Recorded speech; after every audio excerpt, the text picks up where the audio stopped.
Sometimes in history we find figures so large, so powerful, that they echo through time. Their names can be found through history, repeated again and again. The consequences of their actions can be seen everywhere, again and again. And yet only a very few of them survive for millennia. Sometimes a name becomes a title. Who ruled Russia for centuries? The Tsars. Who ruled Germany during World War I? The Kaiser. What do these titles have in common? They both mean Caesar. The name Julius Caesar became synonymous with power, leadership, and respect. Absolute authority. And yet, why him? Why not Augustus? Caesar wasn't the first emperor after all, it was Augustus. Caesar wasn't the greatest writer of his time, he possibly wasn't even the greatest general. And yet, he echoes through millennia and will probably be remembered when everything else is forgotten. Let's try to find out why he endured so much in the pages of history, and let's try together to understand Caesar. This is gonna be a long one, so bear with me. Julius Caesar's story begins long before his birth, rooted in the tradition of one of Rome's oldest patrician families, the gens Julia. The Julii claimed a distinguished ancestry, tracing their lineage back to the very foundation of Roman myth. They believed themselves to be direct descendants of Iulus, also called Ascanius, the son of the Trojan hero Aeneas, who himself was the son of the goddess Venus. This divine connection was not an obscure or incidental claim. It played a central role in how the Julii, and later Caesar, perceived their destiny within the Roman state. Despite this ancient and prestigious lineage, the Julii were not among the wealthiest or the most politically dominant families in Rome. Unlike the Cornelii, Emilii, or Fabii, whose members had long held consulships and commanded armies, the Julii had produced relatively few figures of great prominence in the Republic. The first recorded consul from the family was a certain Gaius Julius Iulus in 489 BC, and a few more Julii achieved consulships over the following centuries. Their power paled in comparison to the true titans of Rome, and by the time of the late Republic, the gens Julia still held onto his noble heritage, but it was not considered one of the prominent dynasties. At least, not yet. Gaius Julius Caesar was born in either July 12 or 13 of 100 BC. His father, also named Gaius Julius Caesar, was a senator and a praetor, though he never reached the highest office of consul. His mother, Aurelia Cotta, came from an influential plebeian family and was widely respected for her intelligence, virtue, and strong character. Many ancient sources credit her as dominant influence in her son's early life. Caesar grew up in the Suburra, a lower-class neighborhood in Rome. He wasn't poor, his family still had status, but he wasn't rich either. This gave him a closer connection to the realities of Rome's working classes, and it is tempting to see in this early experience the roots of his populist policies. Now, when Julius Caesar was young, his aunts further cemented his ties to Rome power players. His father's sister, Julia, was married to Gaius Marius, the great general and reformer who had reshaped the Roman army. This connection placed the Julii on the side of the Populares, the left-leaning side, the faction that sought to expand power to the lower classes and challenge the dominance of the traditional aristocracy. It also meant that young Caesar grew up in a world of political struggle, as Marius fought bitterly against the conservative Optimates, led by Lucius Cornelius Sulla. In 85 BC, when Caesar was about 15, his father died suddenly. while putting on his shoes one morning. This left the young man as the head of the family, just like Pompey was right before Sulla came back to Italy. Unlike many other Roman nobles who could rely on the legacy of their ancestors to secure their future, Caesar had to carve out his own path. This likely shaped his fierce ambition, his unshakable confidence, and his ability to navigate difficult situations with bold decisiveness. He was forced to be a leader from an early age. Despite his family political connections, Caesar was not immediately thrust into the limelight. His education came first. He studied rhetoric, philosophy, and literature, with a heavy emphasis on mastering oratory.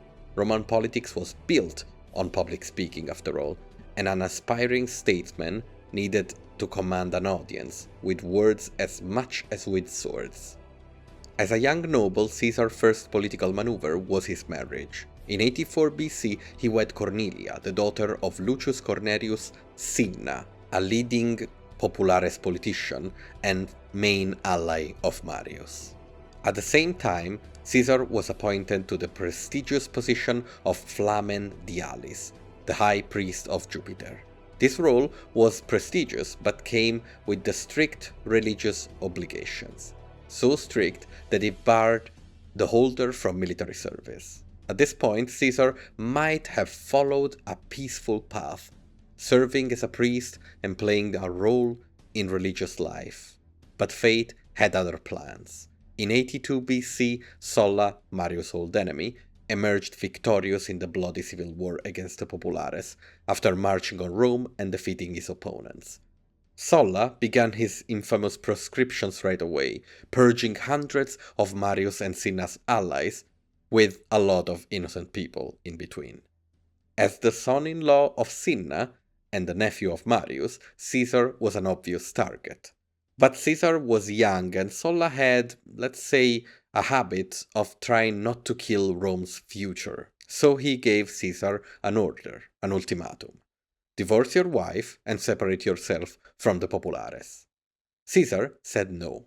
He was saved from death by intervening allies and the intercession of the Vestal Virgins.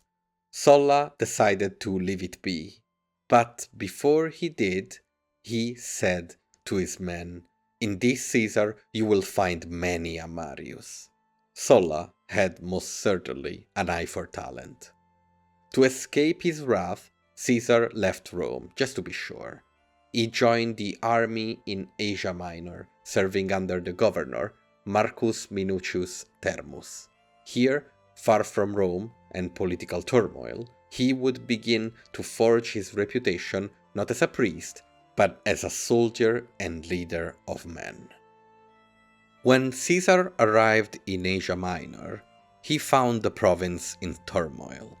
Rome's control was always threatened by ambitious local kings and pirates, and Thermus was engaged in a campaign against the city of Mytilene on the island of Lesbos. Caesar quickly distinguished himself. During the siege of Mytilene, he was awarded the Corona Civica, the civic crown, one of the highest honors a Roman could receive. The Corona Civica was given to a soldier who saved the life of a fellow citizen in battle, and it granted lifelong privileges, most notably the right to the recipient to stand and be saluted whenever he entered the Senate. In an economy of prestige such as Rome, it's impossible to overestimate how important this was for Caesar's career. In these turbulent but exciting times for young Caesar, something else started to develop: his ability to build a relationship with his men. Unlike many Roman aristocrats, who viewed soldiers as a tool rather than comrades, Caesar treated his troops with familiarity and respect. He shared their hardships, called them commilitones, comrades, rather than subordinates, and notably rewarded loyalty generously. Plutarch later remarked on this, saying he did not expect his men to fight for him as their general, but to follow him as their leader. So, in this young Caesar, we are starting to see similarities within him and other important characters of the civil wars. He was an expert orator just like Cicero. He studied Greek philosophy just like Cicero. He was a man of the soldiers who shared with them in their toil just like Cato. But he was a little bit less in all of these. He was a little less strict than Cato. He was a little bit less capable as an orator than Cicero. What he had in spades was charisma. Everyone loved Caesar, from the soldier to the governor. Now, as proof of that, in 75 BC, after Sulla's death, when Caesar finally felt it was safe to go back to Rome, he was captured by pirates and, well, seduced them. Not, of course, physically. He seduced them with his charisma. He became friends with them. And, well, when they asked for 20 talents for his release, he told them, "You do not know who you have captured. You ask for too little. Demand 50. Caesar, while he was joking around with the pirates, told them he was going to crucify them all. Everyone laughed, of course. But when he was freed, he immediately raised a small fleet, hunted the pirates down, and personally saw to their execution. He had a little mercy, though. He had their throats slit before crucifixion began. Unnecessary suffering wasn't his style. Finally, in 73 BC, Caesar was back in Rome and eager to begin his real political career.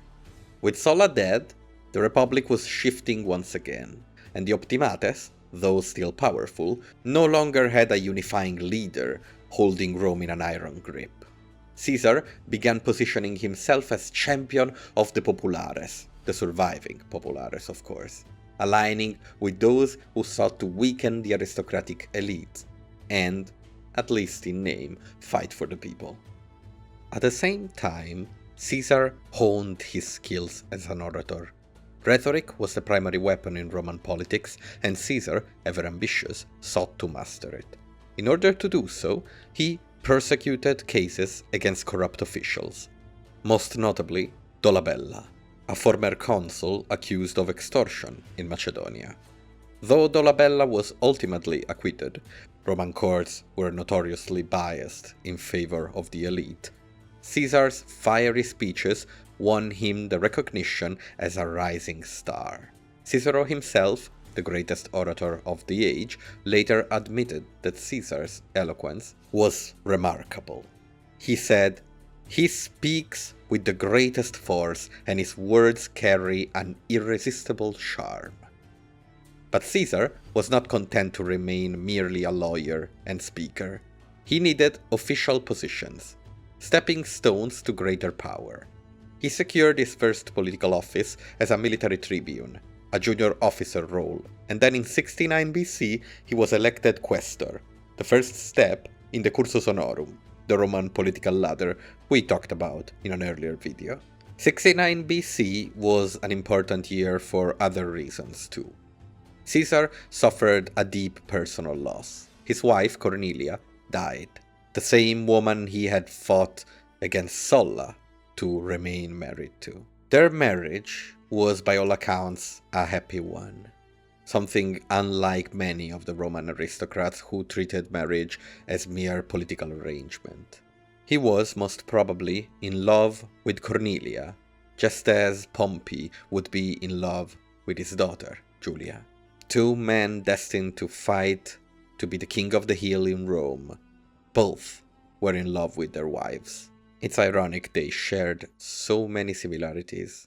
And yet, even at the funeral of his wife, Caesar took every single chance he got to aggrandize himself.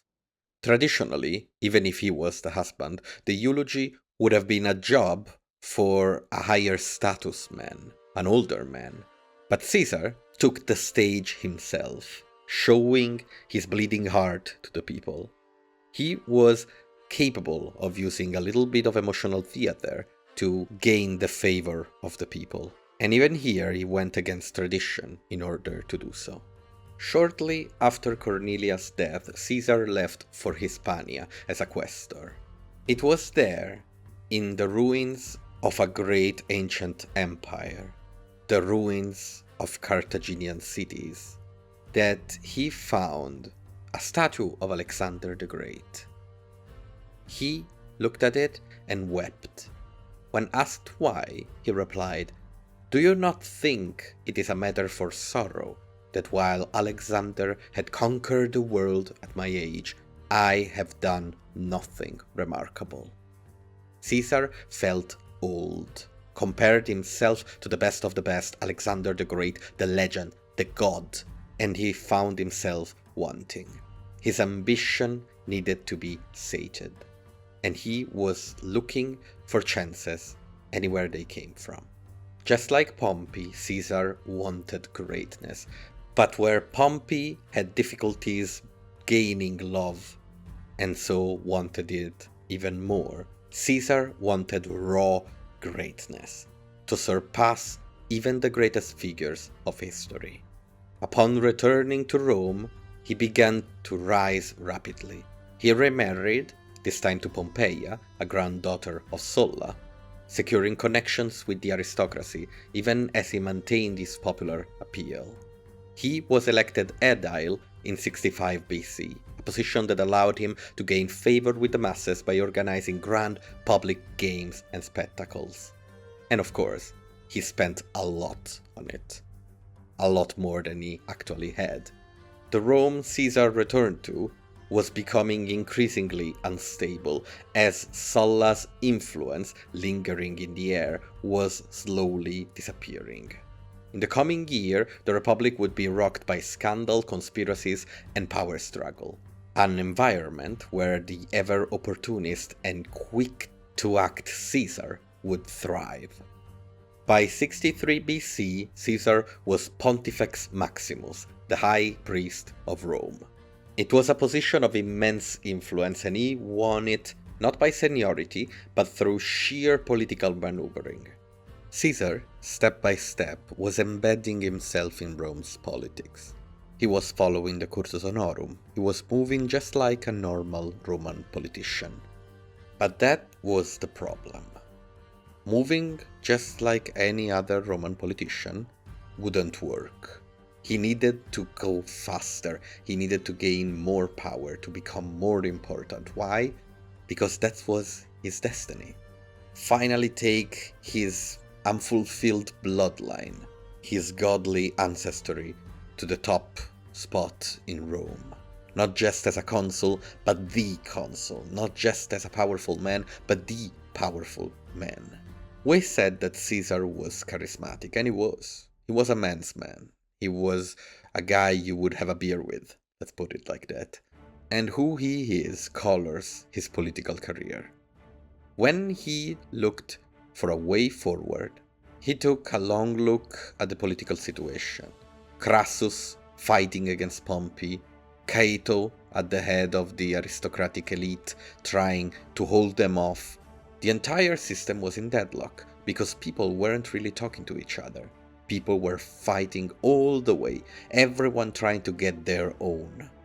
But this wasn't Caesar. Caesar's strategy was always to get his own by having other people have their own as well. He would pay you off. He would make it so that it was more convenient to work with him instead of against him. And here comes the idea. Why not work together? But before we take the road of the alliance that changed Rome's political landscape, let's look at the speed bumps and the relationships that allowed Caesar to reach this point. One of the defining features of Caesar's early career was his extravagant spending. As aedile in 65 BC, he organized some of the most lavish public games Rome had ever seen. Gladiatorial contests, feasts, and theatrical performance that won him immense popularity, to the irritation, of course, of Pompey the Great, who held the love of the people and really wanted to keep it. But it left him drowning in debt. His debts were not small, they were catastrophic. By some estimates, he owed nearly 25 million sesterces, a sum so vast that it would have bankrupted most men. But Caesar understood something that many of his contemporaries did not. In Rome, power came first, wealth later. He was willing to take an extraordinary financial risk to build his political standing, knowing that once he held high office, the opportunities for wealth would come. And this is also how he convinced people to lend the money to him, using both his future offices as leverage, of course, a bet, we could say, and his bloodline, his name, as guarantee. Because in Rome, a name was power. Now, with the debt situation with Caesar, we find his weakness, because Caesar is not invincible, he is not perfect, he is not a great strategist. He would have failed alone.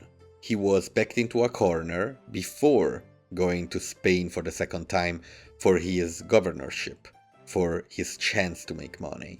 He was at the end of his rope. The people that lended money to him really wanted it back. But in comes an ally. Because Caesar, as we said, is loved. People like him. People see a future in him, potential. And one of these people is the richest man in Rome. A man who worked under Sulla, but that was very amenable to working with the populares. A man whose power was money. Crassus.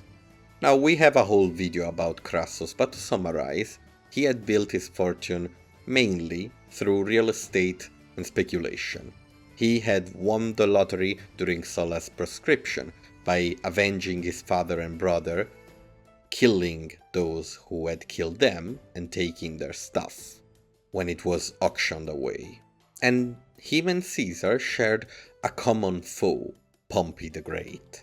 At this time, Pompey was at the height of his power. He had just returned from his eastern campaigns, where he had crushed Mithridates, annexing Syria, Judea, many other territories, and submitting a lot of the eastern kings.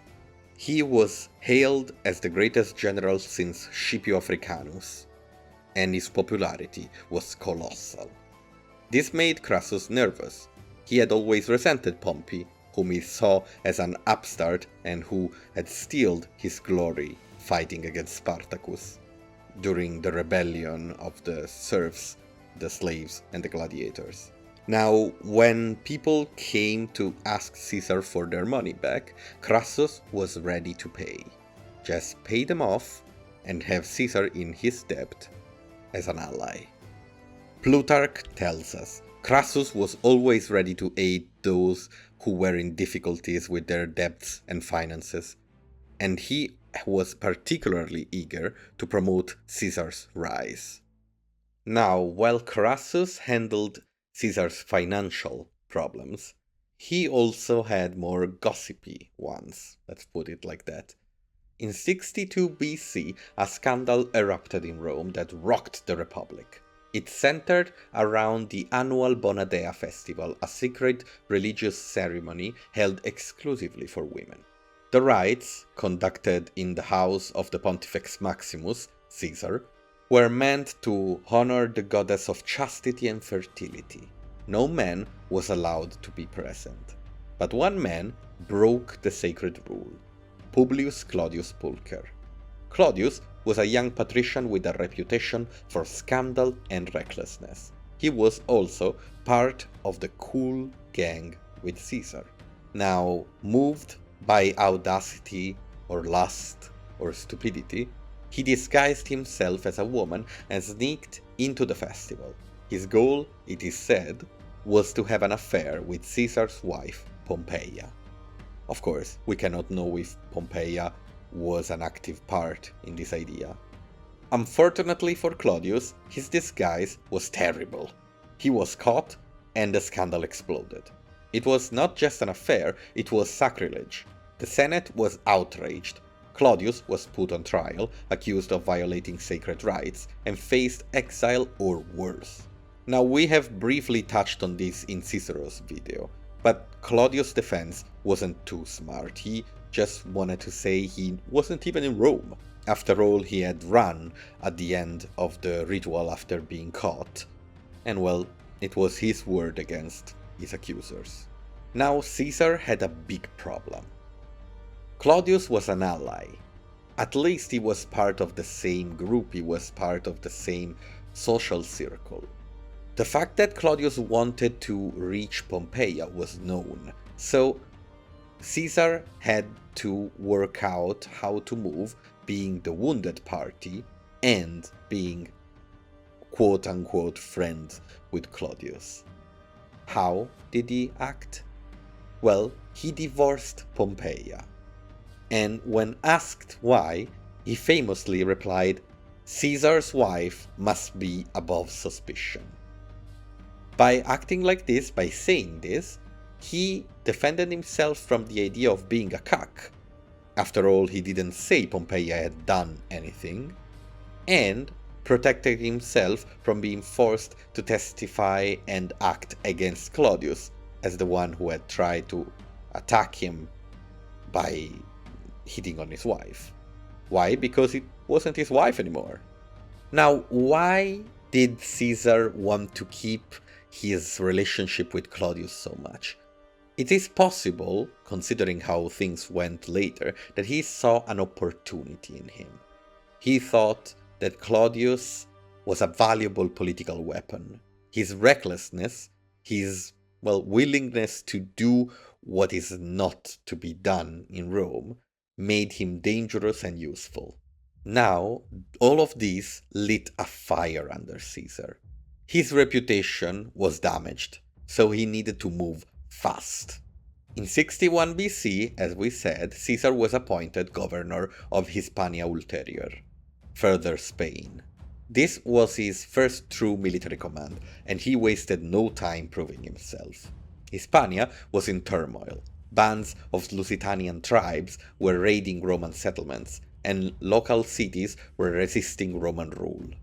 Previous governors had handled the situation timidly, preferring to maintain order rather than expand. But Caesar saw an opportunity.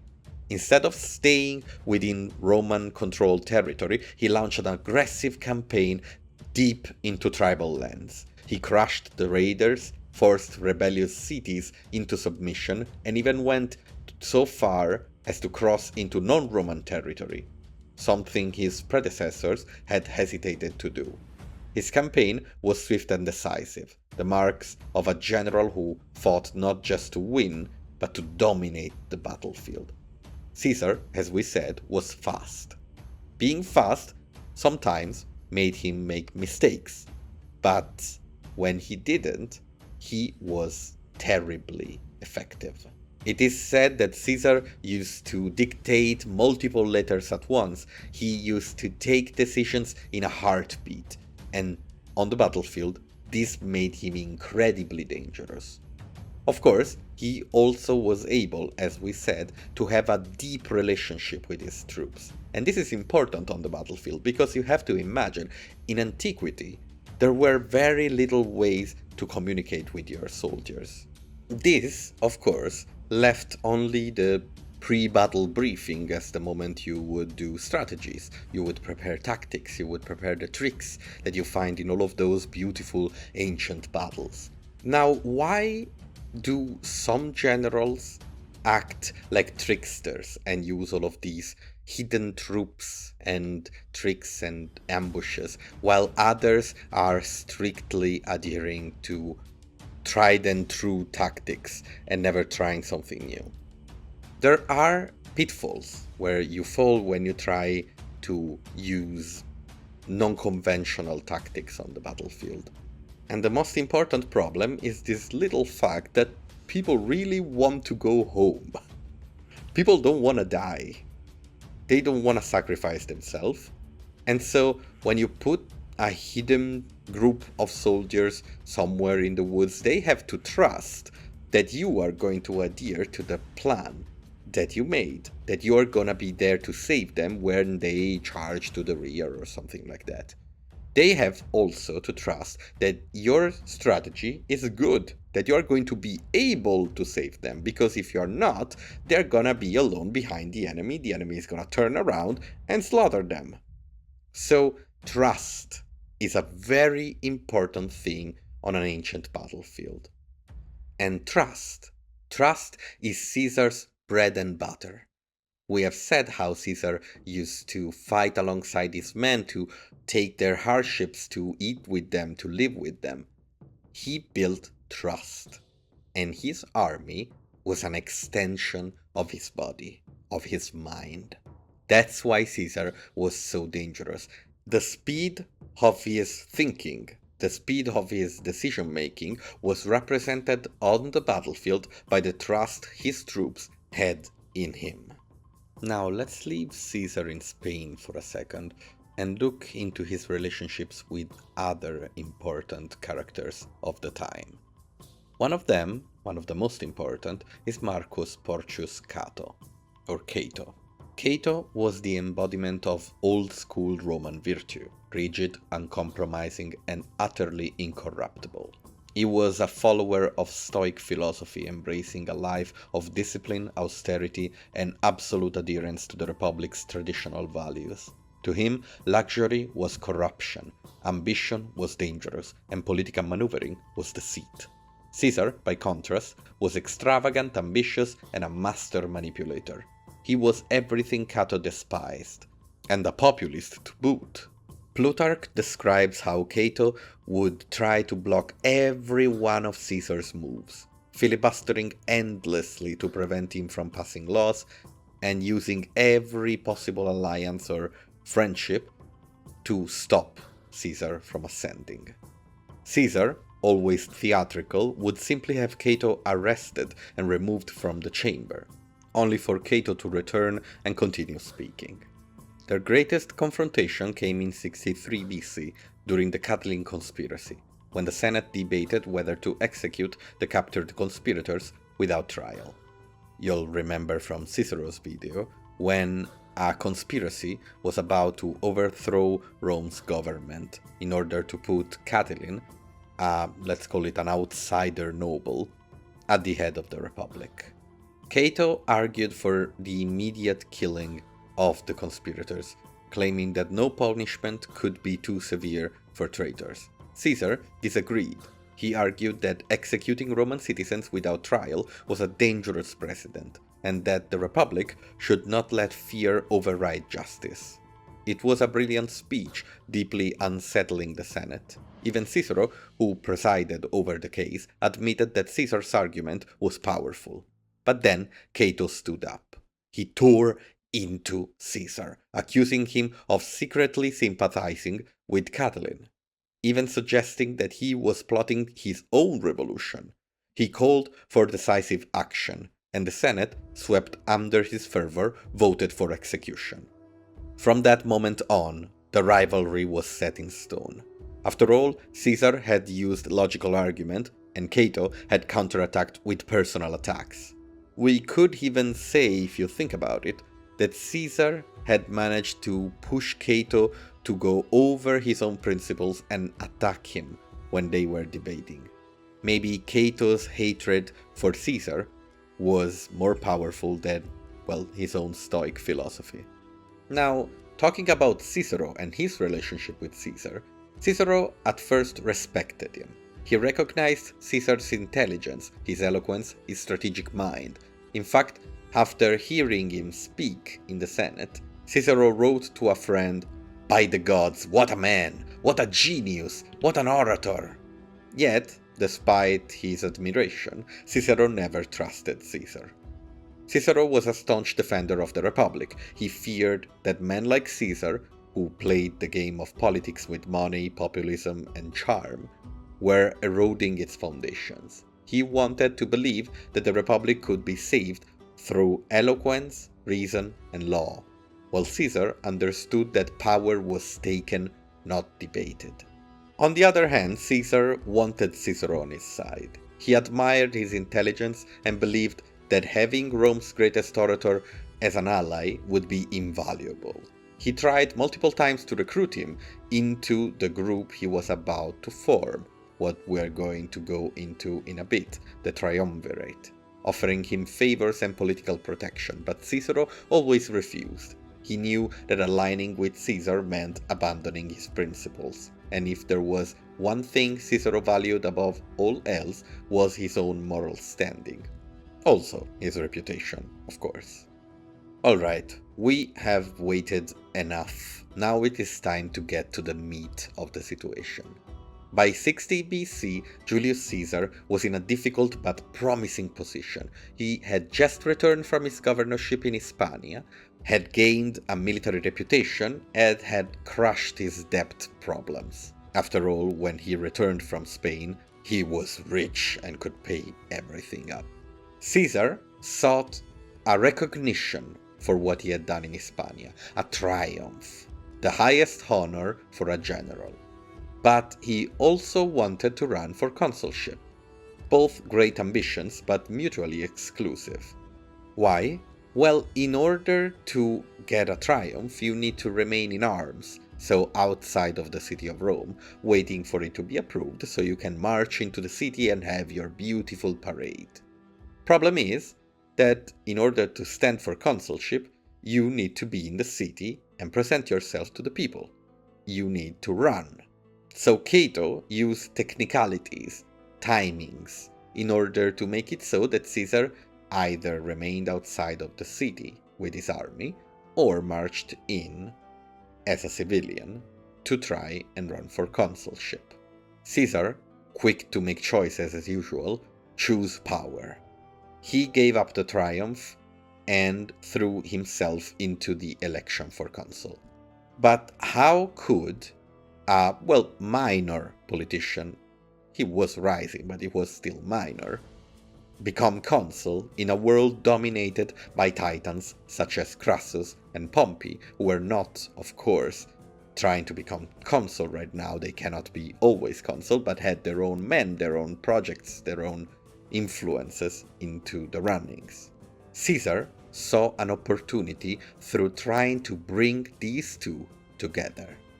He proposed a secret alliance. If they worked together, they could dominate Roman politics and get what they wanted passed through the Senate.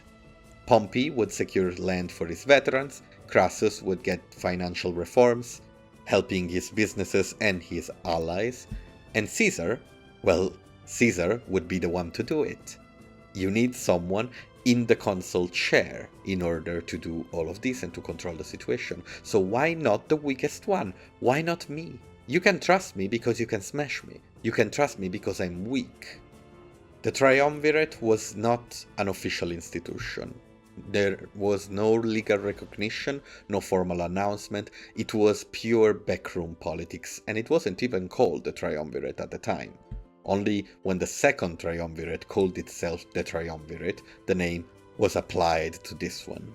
So, with Crassus and Pompey at his sides, Caesar secured the election to consul for 59 BC. He was in control of Rome. Now, consulships in Rome were supposed to be a partnership. Two people, two elected to balance each other out. Caesar's co-consul was Marcus Bibulus, a staunch conservative and ally of the Senate. Caesar simply steamrolled him. From the moment he took office, he ignored Bibulus entirely, treating him as a non-entity. When he introduced land reform laws to distribute land to Pompey's veterans, the Senate, led by Cato, tried to block him at every turn, but Caesar was done playing fair. This was not a political conflict. He had titans behind him. At a public assembly, when Bibulus attempted to veto the land reform, Caesar's supporters attacked him physically, dumping a bucket of dung on his head. Humiliated, Bibulus retreated to his house, claiming to be performing sacred religious rites, and did not emerge for the rest of the year. Not day, year. Caesar now ruled as sole consul in all but name. Can you notice how I called Caesar the leader of the cool gang? Doesn't this look like a high school movie? Cicero commented horrified. The state no longer exists, only a shadow remains.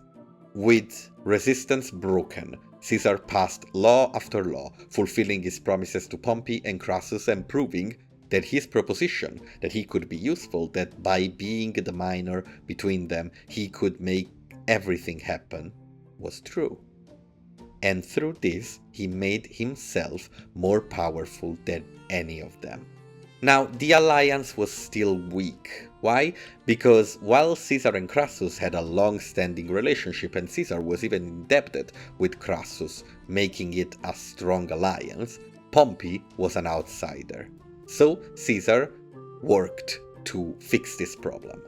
He cemented his hold on the triumvirate with a stroke of genius, offering his daughter Julia in marriage to Pompey. Now, as a bonus, we don't know if Caesar predicted this, they even fell in love. Pompey and Julia fell in love.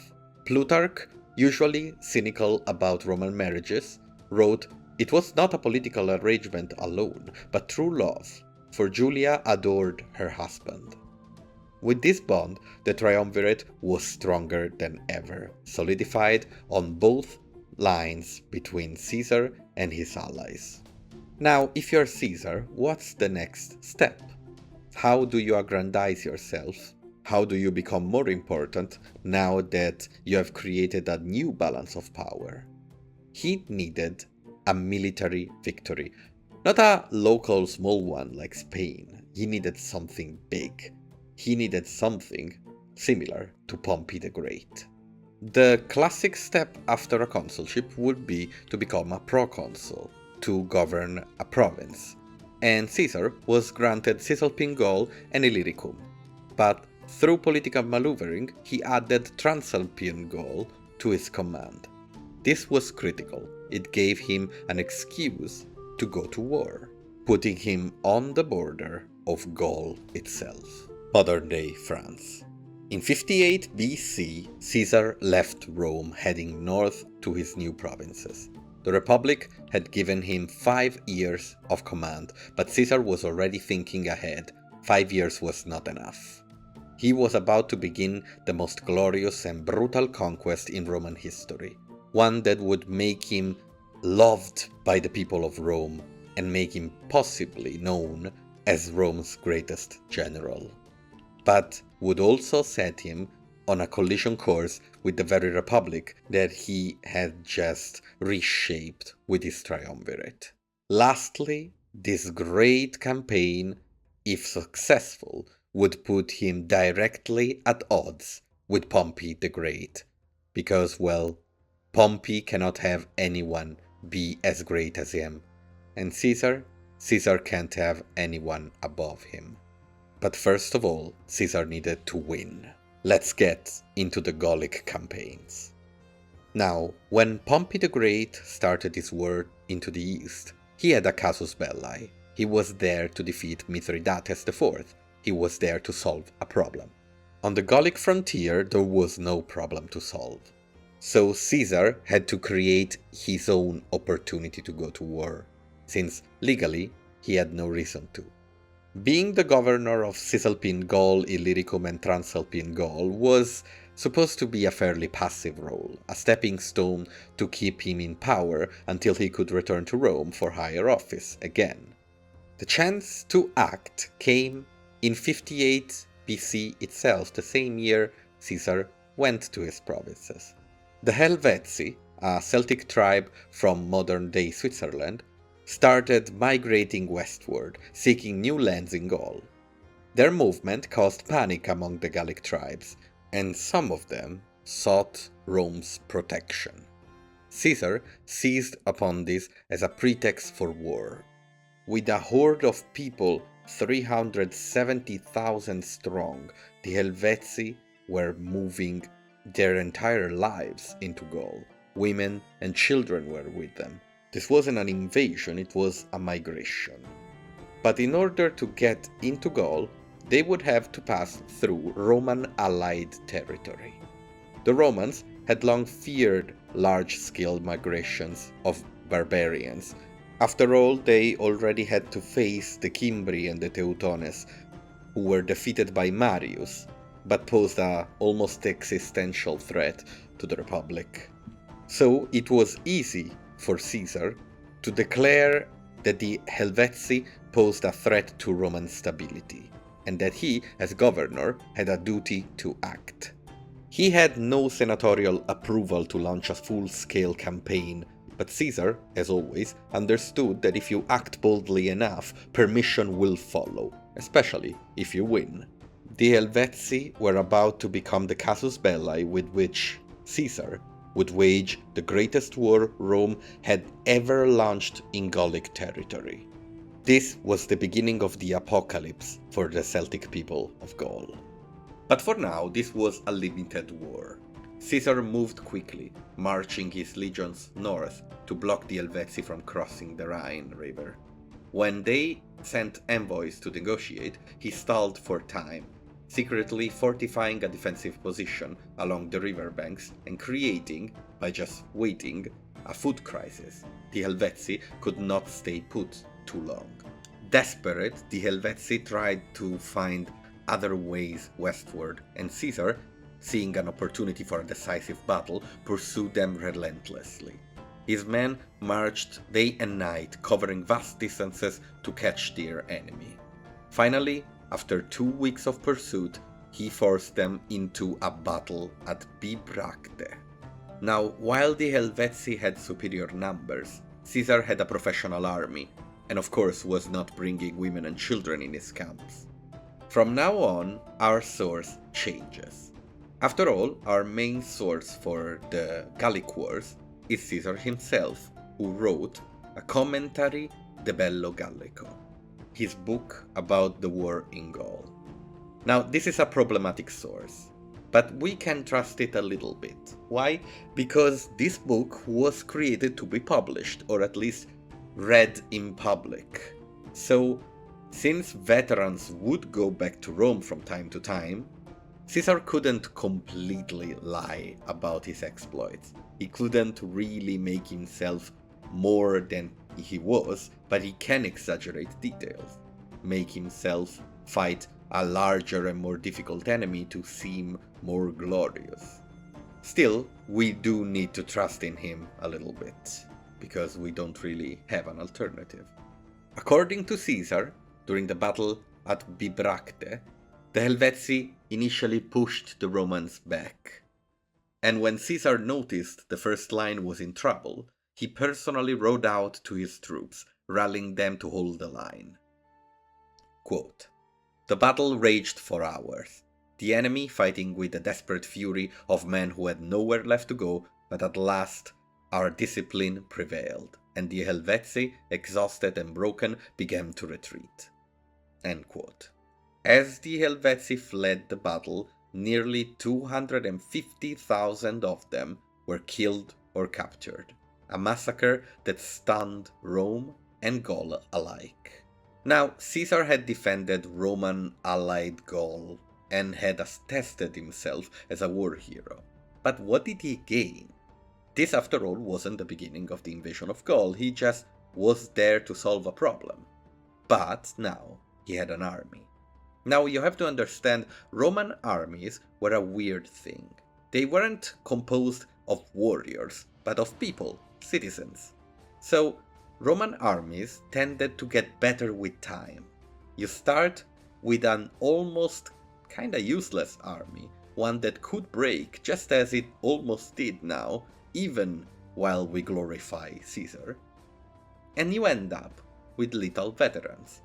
You just have to keep them on the field, keep them training. You do need battles, but the training itself does a lot. And they train all the time. So what does Caesar have now? He has glory, recognition, friendship and collaboration from the Gallic tribes he just saved, and he has a real army. So now he can look for a chance. And the chance came soon. During the same year 58 BC, a new character came into Gaul, Ariovistus. Ariovistus was not from Gaul. He was a Germanic warlord who had crossed the Rhine and established his rule over several Gallic tribes. He had around 120,000 warriors under his command, and these were not women and children, not fathers trying to save their families. These were seasoned fighters. Now Caesar had a chance. He could put himself in the middle of the war for Gaul. After all, Ariovistus was conquering Celtic tribes, so maybe the Celtic tribes could be liberated, saved. With this in mind, Caesar declared Ariovistus an enemy of Rome. He demanded he leave Gaul, and when he obviously refused, mocking Caesar's demands, well, you know what comes next. According to Caesar, this was Ariovistus' answer. No one has ever commanded me where I may or may not go. Gaul belongs to those who can take it. The answer? 6 legions marching toward the Suebi, the people of Ariovistus. After playing a brief strategic game trying to cut each other off from their supplies, the two men clashed in the end at the Battle of Vosges. Now, in all of these battles, you have to notice that Caesar is always in quite the advantageous position. He always has the high ground, he always has the fortified position. Why can he force battles where he has the advantage? This is because of a strategic advantage that what we call civilized people have against more barbaric people. Now, what we mean when we use these words, civilized and barbarians, is mostly about how sophisticated and complex their economic structure and their logistic structure mostly is. Meaning that a civilized people can more easily have an army in the field for years, just because of logistics. They are easily able to supply it, to give it everything it needs, to even give leave to the soldiers to go back home and then return, while the problem with the barbarian people is that they are all farmers, they are all artisans, they are people who need to go home and do their thing. So, since they need to go home, battle needs to happen, while Caesar can literally wait them out until they are ready to fight at his conditions. Again, Caesar presents this battle as one that was won because of his encouragement, riding among his men, reminding them they were Romans. The tide turned after the first charge. The Germanic tribes were able to put the Romans on the back foot at the beginning of the charge, but later, when fatigue started to set in, the Romans had the upper hand. It was a slaughter. Thousands were cut down as they ran. Ariovistus barely escaped, fleeing across the Rhine. His rule over Gaul was over, and Rome's control had begun. Now, I am purposely not going into details about these battles. We could have a map and try to understand the details, but we are going by Caesar's word, and I would like to keep our focus on Caesar. What is he telling home with this? What is he telling the Romans with this story where he just pushes his men to do their best and they manage to fight back these hordes? Well, he is of course putting himself at the center of the story. He is creating his own epic tale, but he is still keeping the soldiers front and center. He is not dueling the enemy. He could probably tell this story. He is leading the army. He doesn't want to be known as a single hero. He wants to be known as a leader of men. He wants people to know what his soldiers know. That he is Caesar, the man you want to follow, the man who will make you rich, the man who will make you great, the man who will make you win against anything and everything. He wants popularity and he is gaining it, not only because he wins, but because of the story of his victories. Now from here on, the casus belli to continue campaigning in Gaul becomes to maintain Roman influence. Germanic influence is feared because the Germans are presented by Caesar himself as formidable opponents. Ariovistus, a terrible foe waiting to strike again. And north, there are the Belgi, a confederation of fierce northern tribes of Gallic people this time that were apparently preparing an anti-Roman alliance.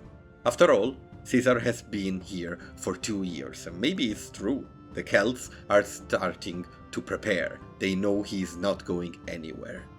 Now about the Belgi, of all people of Gaul, the Belgi are the strongest, because they are the farthest from the culture of the Roman province, and merchants rarely come to them. So, in Caesar's eyes, being far away from civilization made them strong. And here, far north, far away from the Roman province, we find our first real problem in the Gallic campaign. You could say that, as if in a wrestling show, Caesar was about to push his enemy and prove to everyone they are a threat. The story that does this is the battle at the Sabis, the river Sabis, in 57 BC.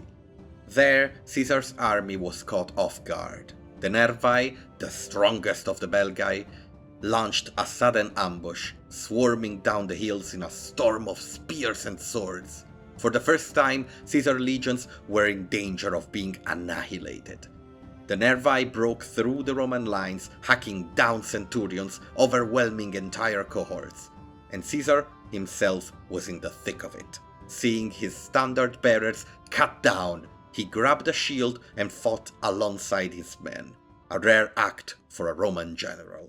He writes, Caesar himself advanced to the front, seized a shield from a soldier in the rear, and spoke encouragement to the men as they fought. Around Caesar, the Roman formation regained order. The 10th Legion, the most trusted legion of Caesar, counterattacked, outflanking the Nervi, and by nightfall they were exterminated. Only a handful survived, and Caesar tells us of what he did. I spared them, for their courage had earned my admiration. Now isn't this the perfect hero story? He finds the most terrible foe, is almost defeated, and then pushes through and even respects his enemy for it. Now, don't get me wrong, I'm not saying this never happened, at all.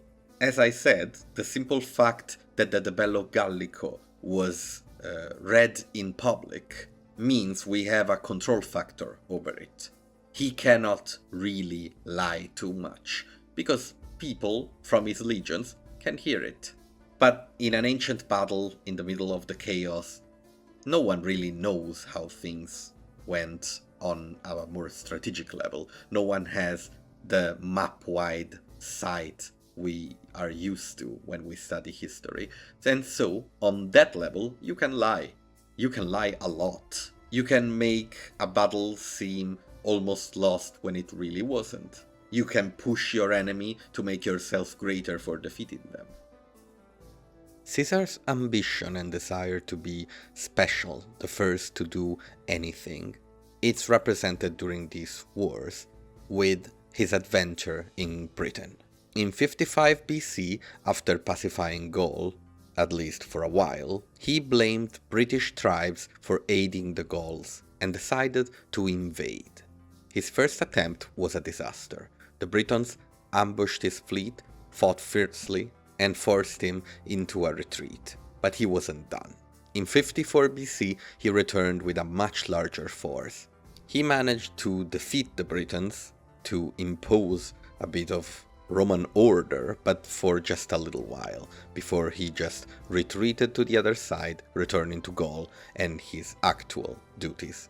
And yet this adventure tells us of what he wanted to be, tells us of how Alexander the Great still had a hold of his soul. He wanted to go where no one had ever gone before, because on a military level, this was useless. After defeating the Nervi, the Belgae tribes submitted, and Caesar began to ensure they would never rise again to fight against Rome. The strategy was brutal. He ordered entire villages to be burned, mass executions, killing or enslaving of anyone who resisted. This was all normal at the time. Mass deportations and relocations of peoples were also the name of the game. Caesar would restructure Gaul and completely devastate the Celtic culture. They would become Roman one way or another. And yet Gaul was not completely broken. Not yet. As the years passed, among the surviving Gallic nobles, one man refused to submit. Vercingetorix, a young chieftain of the Averni. Unlike the others, he understood that Rome could not be defeated in open battle. Instead, he waged a campaign of scorched earth, ordering his people to burn their own cities and farms so that Caesar's legions would starve. It was 52 BC. Now, while we have talked about the power of logistics before, it is also true that part of the logistical needs of an army are gained through foraging the area. So what Vercingetorix was doing was really hurting the legions. The supply lines were overburdened, stretched thin, and under constant attack. Realizing he could not sustain a long war, Caesar forced a final battle at Alesia. The prelude to this battle is incredibly complex, but for the purposes of this already long video, we'll just say that there were a lot of battles before Alesia. Caesar and Vercingetorix confronted each other in the region, and finally Vercingetorix, pushed against the wall by Caesar's tactical acumen, retreated into the city of Alesia, starting a siege situation where he was trapped inside of the city with 80,000 warriors against the legions of Caesar. At that point, Vercingetorix called for reinforcements, creating a trap. With nearly 250,000 Gauls answering the call from all sides, Caesar, who had surrounded the city, was surrounded himself and outnumbered 4-1. Caesar now had two possible choices: to stay and fight a possibly impossible battle, or to retreat. And if he retreated, Vercingetorix would have been free to join the other Gauls. He would have gained reputation and sway over the various tribes, and most probably unified Gaul against Caesar. In typical Caesarian fashion, he chose the most risky of the two choices. He stayed, built a second wall around his army, with the first one facing Alesia, and began a double siege, being sieged by the Gauls outside and sieging Vercingetorix in return. With hunger beginning to bite inside of Alesia, and the civilian population being left to die in between the walls of the Gauls and the Romans, time was of the essence. For weeks, the Gauls attacked from both sides, throwing everything they had at the Romans. Caesar's men were on the brink of collapse, but they held. In a final, massive assault, the Gauls nearly broke through. Caesar, knowing the moment was critical, led his cavalry into battle personally again, charging the enemy from behind. Now, and again, I'm not saying this didn't happen, can't you recognize a little bit of similarity between Alexander the Great and Caesar? With Caesar cutting through the battlefield, leading his cavalry. Be it as it may, Alesia had fallen. Caesar had won, and Gaul was finally pacified. Caesar had ascended to the highest possible level of popularity, power, and influence.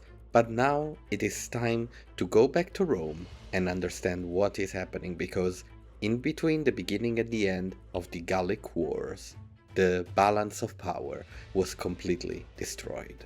As Caesar takes Vercingetorix captive in order to parade him in front of the Roman population, he prepares for a different kind of fight, one that it's going to take everything he has to win. Let's go back a few years. Caesar was a part of the Triumvirate, as we already said, a private agreement of alliance between Crassus, Pompey, and Caesar himself. But between 54 and 53 BC, this whole balance of power, the alliance that had made Caesar one of the most powerful men in Rome, was destroyed by fate. Death came to claim his toll on two souls. The first, in 54 BC, was Julia, Caesar's daughter, and Pompey's wife. As we already said, Pompey truly loved Julia, and Caesar, well, Caesar absolutely loved Julia. So when she died, something broke in both of them. But mainly, the link between them broke. They were connected by one woman, and without her, they were what they always were: natural rivals. Two men who knew absolutely that only one could survive. But what happened in 53 BC was even worse. Crassus, after marching east, seeking his own glory in the Parthian Empire, had led his army into one of the worst defeats in Roman history. His men were slaughtered, his own head was used as a prop in a Parthian play. Now I will not go into details about this, we have a whole video about Crassus if you like. But of course, the triumvirate was no more. Now there were two people deprived of the connection that made them family. When Pompey remarried to Cornelia Metella, a woman from an old senatorial family, the sign was clear. He was aligning with the Optimates, with Caesar's enemies, for good. Now, while all of this was happening, of course, the senatorial elite, with Cato at their head, was trying to fight Caesar with everything they had. After all, they were afraid of what Caesar was becoming, of the popularity he was gaining, of how powerful he was. Their main weapon was the courts. With corrupted judges and a system that was almost impossible to control, they were sure that a simple accusation was gonna be enough to force Caesar into exile. And yet, they could do nothing, because Caesar was a proconsul. He was safe, immune to persecution. At least as long as he held high office. This protection was about to expire. So at the end of his Gallic campaign, what Caesar needed was a smooth transition from his governorship to another office with immunity, such as serving for his second consulship. That way he could dissolve his legions and go back to Rome without fear of persecution. It was a simple plan, and it had worked before. Pompey had done the same years earlier, but this time it was different.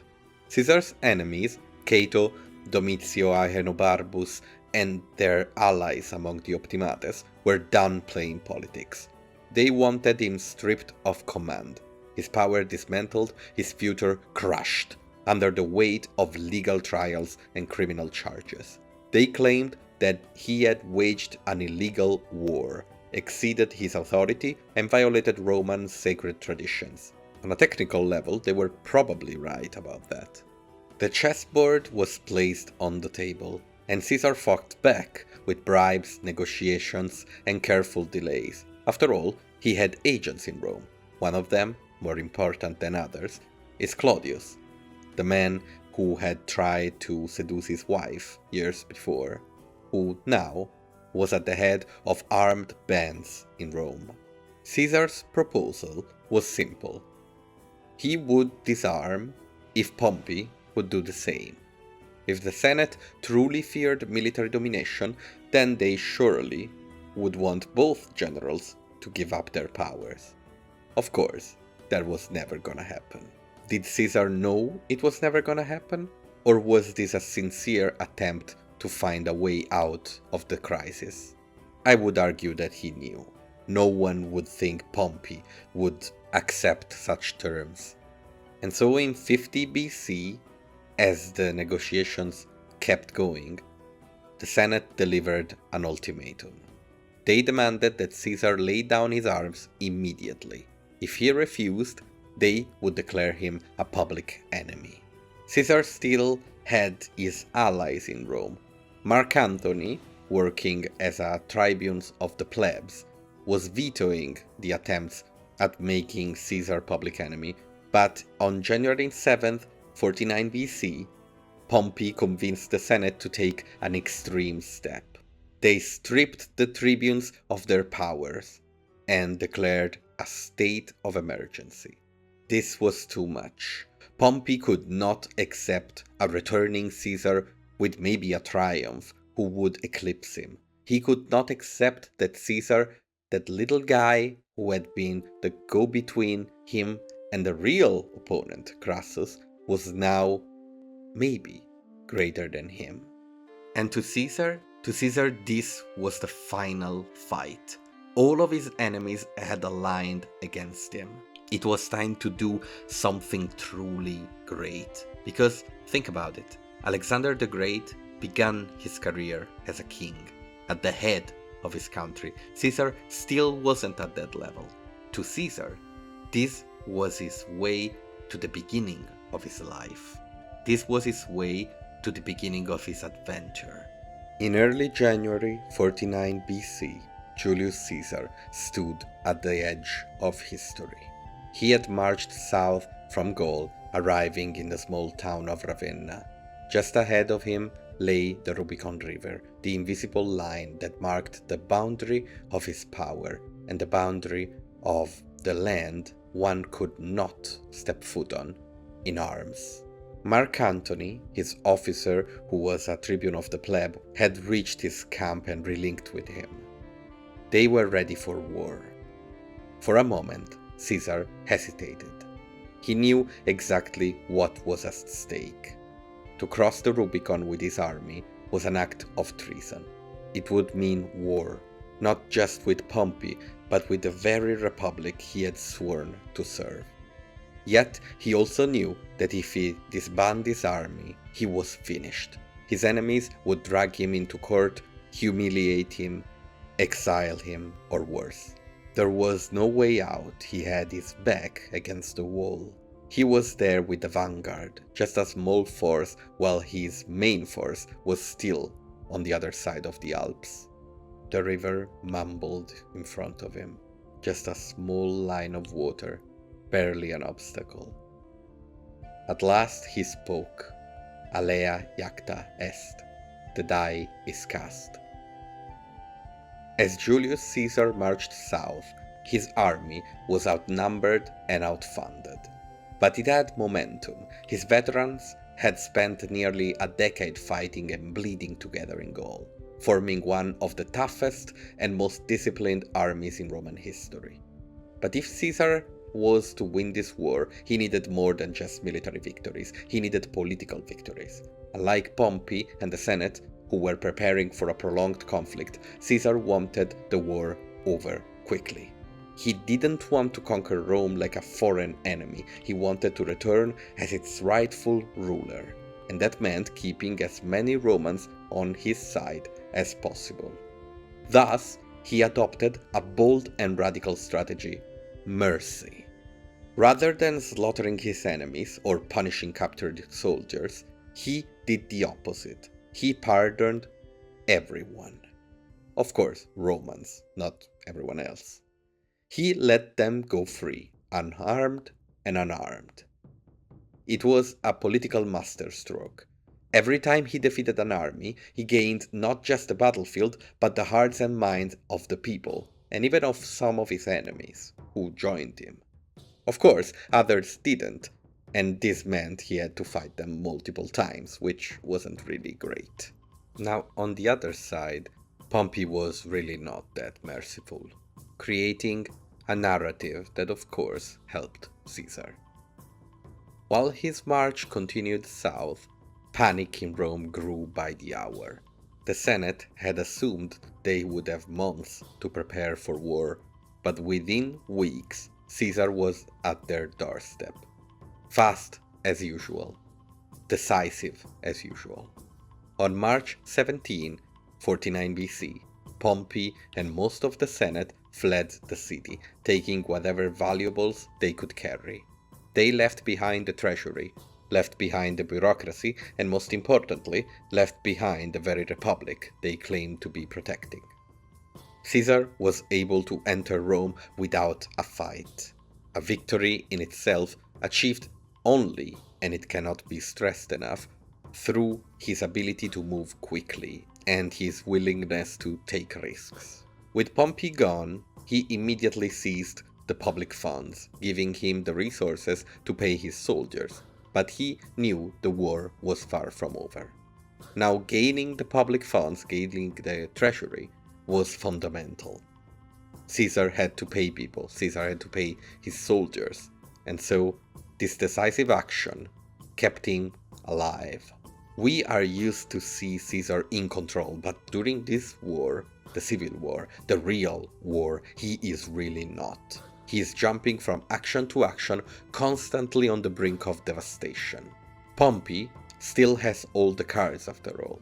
He fled Rome, but he fled to Greece, where his incredible power could gather. He, after all, was the Lord of the East, we could say. He had created the Order of the East and had dozens of legions waiting and training. Caesar raced south to try and stop him, cut him off and trap him and the Senate in Italy. But when he arrived, Pompey had already evacuated, using the fleet to transport all remaining loyal senators and troops across the Adriatic. This was a catastrophe. Caesar and Pompey were opposite. While Caesar was an incredible tactical commander, capable of turning a battle with a speech or a charge or a trick, Pompey was a strategist. Pompey was slow, but Pompey was relentless. And so when we look at the map, we notice this. We notice how good Pompey was at preparing. Because, yes, he's creating this great army in the east, right? A new one. But he already has one in the west. He has an army of nearly 35,000 men in Spain. We could even propose the idea that since these were veterans and the ones in Greece were new recruits, this is the true power base of Pompey. And so, instead of chasing down Pompey immediately, Caesar had to handle Spain. In June 49 BC, Caesar marched westward at an astonishing fast pace, covering hundreds of miles in mere weeks. By July, he reached Massilia, modern-day Marseille, where he faced his first real resistance. The city of Massilia had declared for Pompey, but Caesar, always faithful to the idea of speed, did not siege it. He left a small force to blockade it and continued toward the enemy. By late July, Caesar was in actual Spain, where Pompey's generals, Afranius and Petreius, held a strong defensive position with 5 legions. Caesar had a similar number of legions, but his supply lines were stretched, and the terrain was treacherous. Harsh weather and swollen rivers made movement difficult, yet he had one advantage: himself, his strategy. Rather than launch a direct assault, Caesar outmaneuvered the Pompeians. He cut them off from their best supply lines, blocked their retreat routes, and built fortifications that isolated them from reinforcements. Realizing they were trapped, Afranius and Petreius tried multiple breakouts, but Caesar anticipated each move. With morale collapsing and their troops on the verge of mutiny, the Pompeian generals had no choice but to surrender in August. Once again, Caesar showed clemency, pardoning his enemies just as he had done before. Some of them were sent home, while others swore loyalty and joined his ranks. With Spain secure, Caesar could now turn to the east freely. He left Mark Antony in Italy to protect his power base and moved. Caesar was moving into Greece with a fraction of the army waiting for him. He lacked an actual fleet to transport his forces safely. This wasn't a good situation, and yet he refused to wait.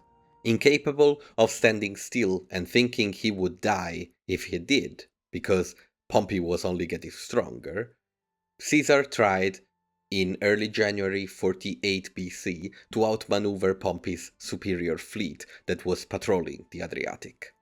He took only half of his forces, around 15,000 men, and managed to land in Epirus, establishing a foothold at Oricum and Apollonia.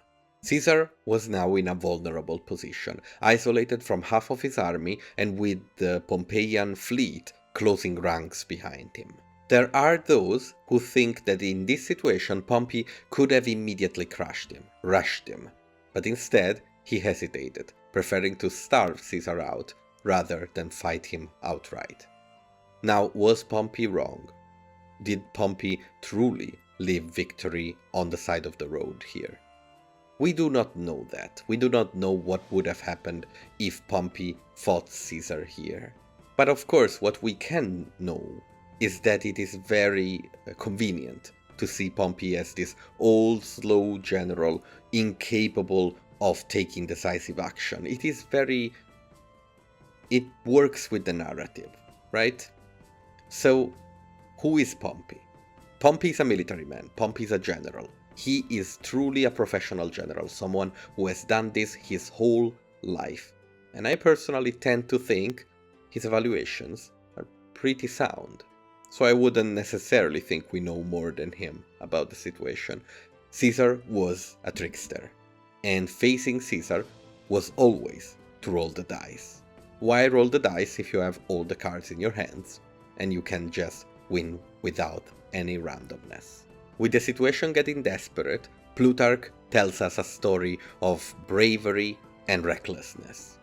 Caesar had no patience for waiting, so he personally boarded a small boat and attempted to sail back across the Adriatic to bring Antony over. Apparently, the weather was so stormy that the pilot himself hesitated. Caesar, facing into the storm, is said to have declared, "Fear nothing, you carry Caesar and his fortune." Caesar cannot die after all. The boat was ultimately forced to turn back, but the message was clear. Caesar refused to be a passive player in this war. The message being, of course, from Plutarch to us. In the end, the brave and crazy actions of Caesar were useless. Antony did it himself. He successfully evaded Pompey's fleet and landed the remaining troops in Greece. With his army finally united, Caesar began maneuvering toward Pompey's forces, who had established a strong position in Dyrrhachium, a fortified city along the coast. Rather than attack Pompey head-on, Caesar decided to bottle him in. He built a massive network of trenches and fortifications, attempting to starve Pompey's army with the same collection of tactics he had used in Spain. This was one of the most ambitious siege operations of the entire war. Caesar, with fewer men, completely enclosed Pompey's camp with miles of walls, traps, and ditches. And at first, it worked. Pompey's men began to starve, their horses grew weak, and morale plummeted. But Pompey had the advantage. He had his fleet. Unlike the starving Pompeian legions in Spain, these forces had naval supply lines that brought food and reinforcements. Caesar had no navy to stop them. Then the siege turned. With miles of fortifications to defend, Pompey found a weak point in Caesar's fortifications and launched a massive breakout assault. They overran one of the key positions, forcing Caesar's men to retreat chaotically. For the first time in years, Caesar's troops panicked. His army was on the verge of total collapse. Realizing the disaster unfolding, Caesar himself rode to the front lines, grabbed a shield, and tried to hold the line alongside his men. This was a classic Caesarian maneuver, trying a suicidal attack in order to force his men to protect him and hold the line. And they did. The troops rallied and prevented the complete destruction of their army. But the battle had been a disaster. Caesar suffered heavy losses and was forced into retreat. The situation was truly desperate. Looking at Caesar's army retreating inland, far away from their supply lines, Pompey hesitated in pursuing them. And again, we have to ask ourselves, is he arrogant? Is he wrong? Or is he just observing his enemy walk into his spider web? Greece was his. He had everything. Supplies, water source, everything. So, what's the rush? And well, that, of course, worked for Caesar, who didn't wanna be pursued. And so we finally come to the main event. After the defeat at the Battle of the Walls, Caesar had been outmaneuvered, outgunned, and nearly broken. His aura of invincibility had taken a serious hit. But when someone moves as fast as Caesar, he is capable of seeing opportunity into a disaster. With his army in desperate need of supplies, Caesar led them inland away from the coast into Thessaly, where he could forage and maybe regroup. Pompey followed cautiously, wary of another ambush. His advisors, including both Cato and Cicero, urged him to keep the pressure. Pompey wanted to starve Caesar out. But well, the Senate didn't want this. The optimates, the men with Pompey, wanted battle, and Caesar knew this. Now, in this battle, in all of this, Caesar is facing Rome. Cato is there, Cicero is there, Pompey is there, and also someone else we haven't talked about. Someone Caesar cares a lot about.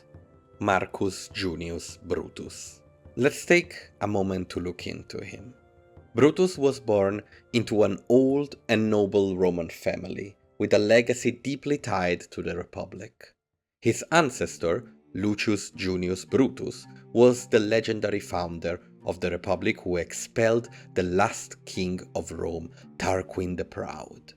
This heritage haunted Brutus, shaping his identity and his eventual justification for, well, let's not get ahead of ourselves.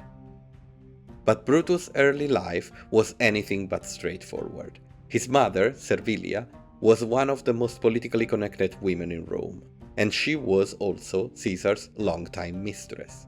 Some rumors even suggested that Brutus might have been Caesar's illegitimate son, though this is unlikely given the timeline. What is certain is that Caesar treated Brutus with immense favoritism, repeatedly pardoning him despite his political opposition. Caesar loved Brutus, and Brutus was now fighting alongside Pompey. So when Caesar finally marched toward his enemy at Pharsalus, Pompey had a choice to make.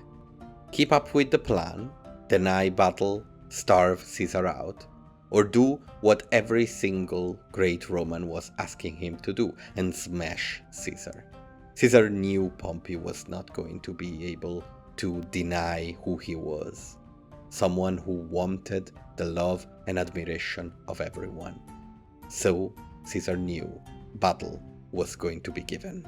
On August 9th, 48 BC, after weeks of hesitation, Pompey finally ordered his army to prepare for battle. Cicero, who was present in Pompey's camp, later recalled how crucial this battle was going to be. We have placed all our hope, all our future upon the fate of one battle. Pompey's battle plan was simple and effective. He had nearly 50,000 men, twice Caesar's numbers. He had 7,000 cavalry, mostly from the east, against Caesar's 1,000 battle-hardened but outnumbered horsemen. His plan was to use the cavalry to smash Caesar's cavalry and then outflank his infantry, ending the battle early. On the other side of the battlefield, Caesar was facing him with around 22,000 infantrymen. As dawn broke, Caesar's soldiers stood in silence, cloaks wrapped tight against the cold. They had fought with him for years, from Gaul to Spain to Greece. Now they faced the greatest army they had ever seen, and it was a Roman one. Caesar gathered them together and gave one of the most direct speeches of his career. The enemy boasts of their numbers, of their senators, of their noble lineage, but none of these things win battles. I ask you, who among them has faced hardship as you have? Who among them has suffered hunger, cold, and danger for Rome as you have? They fight for power, you fight for survival, and that makes you stronger. On the other side, Pompey stood before his troops, confident that today would end the war. He reminded them of their numbers, their discipline, their superiority. The enemy before you are exhausted, bloodied, desperate. They have no food, no reinforcements, and nowhere left to run. Today we restore Rome to its rightful rulers. The Pompeian army rose up from a luxury camp where incredible tents were pitched to provide what the senators were accustomed to. They had eaten well from the best cooks. On the other side, rugged soldiers rose from their camp and burned it. By Caesar's orders, of course. There would be no retreat, no salvation. If they wanted to sleep and eat, they were gonna do it in Pompey's camp. As the battle began, Pompey's cavalry charged. Thousands of horsemen clashed into Caesar's right flank, expecting an easy rout. But instead of breaking, they ran into an ambush. Caesar had secretly positioned 2,000 of his best infantrymen just behind the front line. So when the Pompeian cavalry crashed into the Caesarian forces, they met heavy infantry. And now, ancient cavalry doesn't work well with heavy infantry. They have no staff. They cannot really use their weight and put it into a blow. That is why usually they would never charge heavy infantry head on. And even a small amount of them, if capable and disciplined, could destroy them. The Eastern horsemen, less loyal to Pompey than the other Roman forces, panicked, wheeled around, and fled from the field. Pompey's entire plan was collapsing. Of course, a retreat means that the forces of Pompey were crashing into other forces of Pompey, creating even more chaos. That was the moment. With Pompey's cavalry in full retreat, Caesar personally led a charge against the exposed left flank of Pompey's main army. His men, battle-hardened from years of war, smashed into the enemy lines with relentless fury. Pompey's troops began to break, and as soon as the center started crumbling, a full-scale rout followed. The Roman soldiers were told to lay down their weapons, and they were spared. The Eastern troops were slaughtered to the last man. As Caesar walked the battlefield, he saw the bodies of Roman senators and nobles, men who had once ruled Rome. Now they laid in the dust. It was a shocking victory, one that cemented his legend forever. One of the best tactical commanders in the history of humanity. But the war was not over. Pompey escaped and fled to Egypt, where a different fate awaited him. And Caesar, victorious but exhausted, set out in pursuit. We have talked about the fate of Pompey in his own second video, since we have two, but this time we're going to take the point of view of Caesar. So we are going to approach the Egyptian coast, not knowing what is happening and what happened there. Caesar arrived in Egypt just 3 days after Pompey. He reached the shores of Alexandria, expecting a battle. He disembarked cautiously, with a small force of around 4,000 legionaries. Then he met Ptolemy, the ruler of Egypt, the last element of a long-standing dynasty. A delegation of Egyptian officials approached Caesar and presented him with Pompey's severed head. They had expected him to be grateful, even pleased. After all, hadn't they done him a favor, won him the war even? But Caesar's reaction was not what they expected. As Plutarch tells us, when they brought Pompey's head to Caesar, he turned away in horror, refusing to look at it. He took the signet ring from Pompey's severed hand and wept.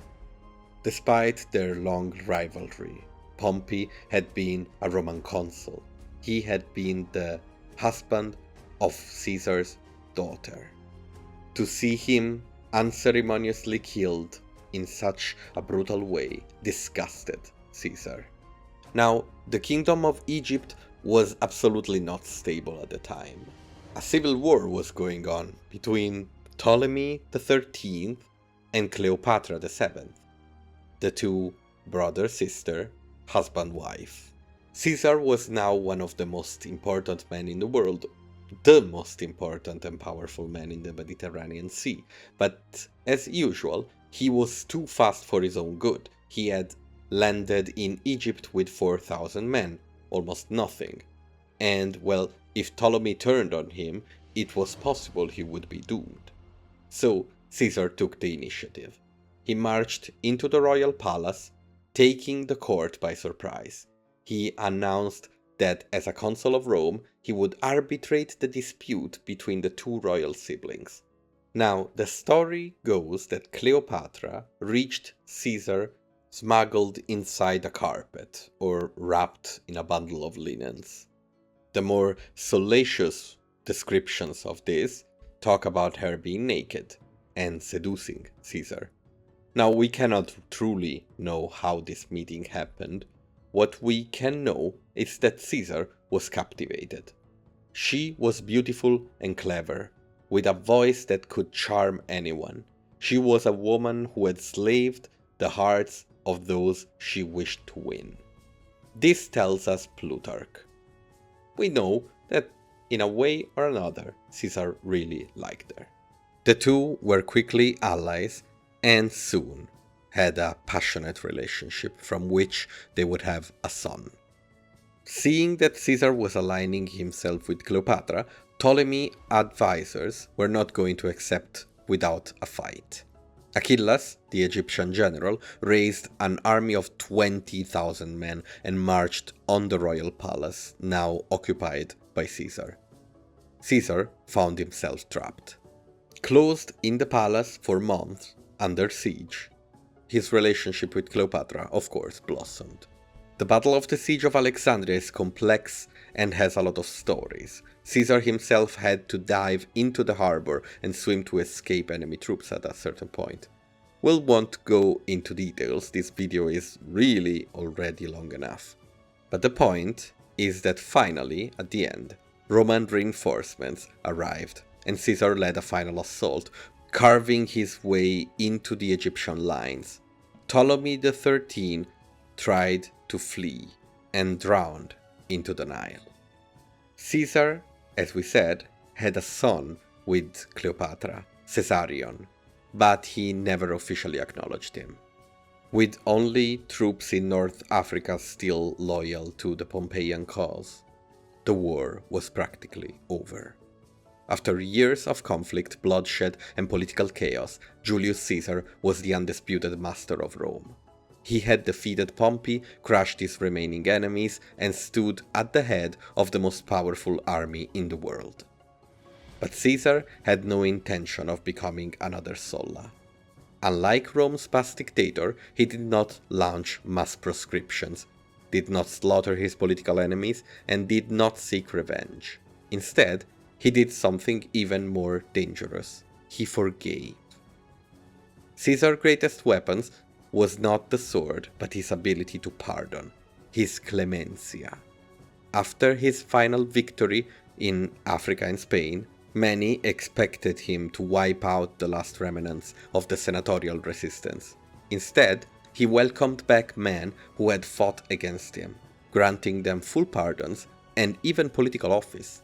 While this was of course a political move, a calculated move, it has to be said that it shows who Caesar was.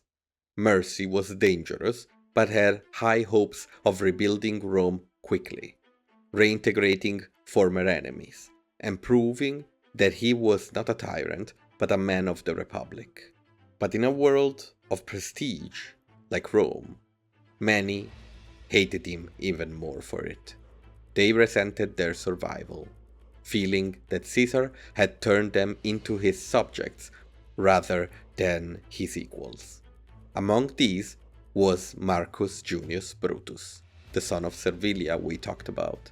Caesar had every reason to execute him. He had fought against him, he had sided with Pompey, and he was one of the Republic's traditional last defenders, the killer of kings in a certain sense. And Caesar was being accused of wanting to be king. Instead, Caesar made Brutus a senator, a praetor, and even gave him a governorship. So with the war over, what did Caesar do in Rome? Here are the main point of his reforms. He expanded the Senate from 600 to 900, adding men from the provinces, Italy, and even Gaul. This enraged the old aristocracy, of course, who saw the Senate as their exclusive club. But Caesar wanted a Rome that was more than just a city, it was an empire. If Rome ruled the world, then the world should have a place in Rome. Then, one of the most radical moves was settling veterans and the poor on land across the empire. He sent thousands of Romans to newly founded colonies in Carthage, Corinth, and Spain, erasing overcrowding in the city. But in doing this, he also reduced the power of senatorial elite, who relied on keeping the urban plebe dependent on them. Then he attacked debt. Debt had crippled Rome for decades. Caesar, knowing that the economy needed stability, introduced new laws to help debtors, preventing creditors from seizing homes and land unfairly. His most enduring reform was the creation of the Julian calendar, which finally replaced Rome's chaotic lunar system with a 365-day solar calendar. This system, with minor changes, is still in use today. Of course, while governing, Caesar still had an eye to Alexander the Great. He was preparing his next great war, a campaign against the same Parthians that had killed Crassus, an empire that humiliated Rome. He planned to march east and take back the eagles from the Crassus legions, but he would never get the chance. Now, Caesar was taken by victory, let's put it like that, and did some stuff that, well, maybe made him a target more than necessary. He wore the purple robes of a monarch, sat on a golden throne in the Senate. He had his face put on coins, the first living Roman to do so. He was given the title Dictator for Life. The final straw came when at the festival of the Lupercalia, Mark Antony publicly offered him a diadem, a symbol of kingship, a crown. Caesar refused it, but the message was clear. Some wanted him to be king. He was a king, just not in the name. The question is if Rome would have returned to be a republic after he either died or did like Sulla did and just laid down his power.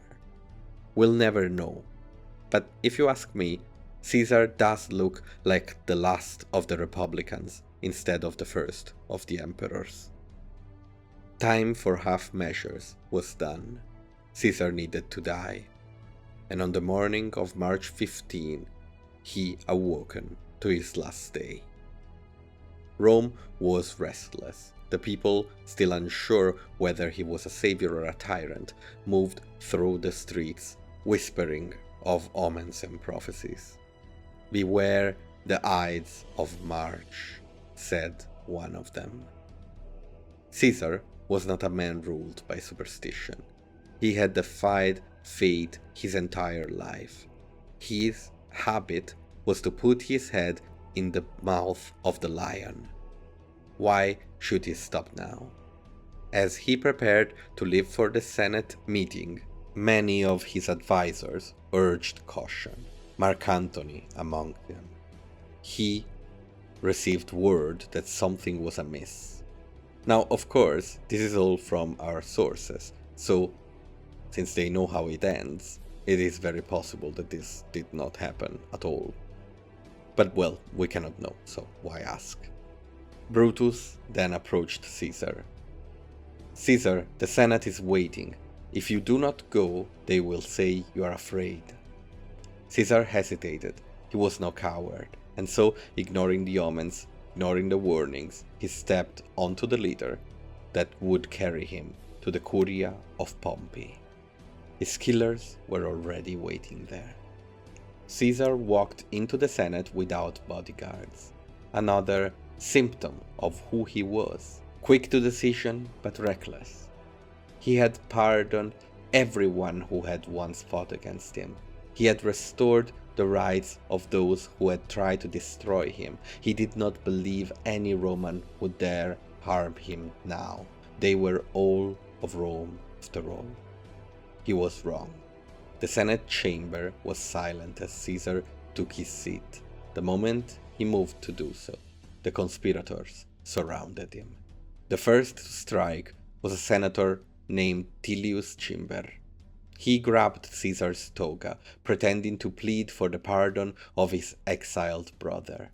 But as Caesar tried to push him away, he felt the first blow. A dagger sunk into his body. For an instant, he did not understand. The attack was clumsy, the blade missing anything vital. But then another came, and another. They struck him from every side, shoulders, chest, thighs. He twisted and turned like a wild animal. He tried to fight back, pushing them away, trying to rise to his feet, but blades came too fast, too many. Finally, Caesar turned and saw him. Et tu, Brute? Brutus, the friend, the protege, the son of the woman he had once loved. The Brutus he had forgiven, the Brutus he had saved.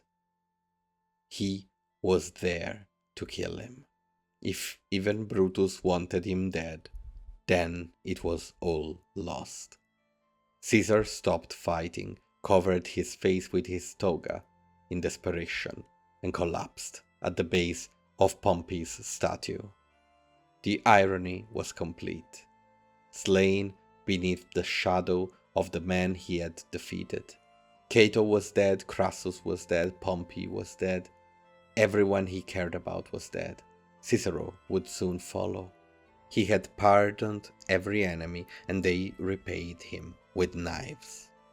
For years he had built his power through not terror, but mercy, offering forgiveness where others would have sought vengeance. His killers stepped forward to address the Roman people, still covered in blood. They expected cheers, celebration, a return to the Republic, and instead Rome stood in shock.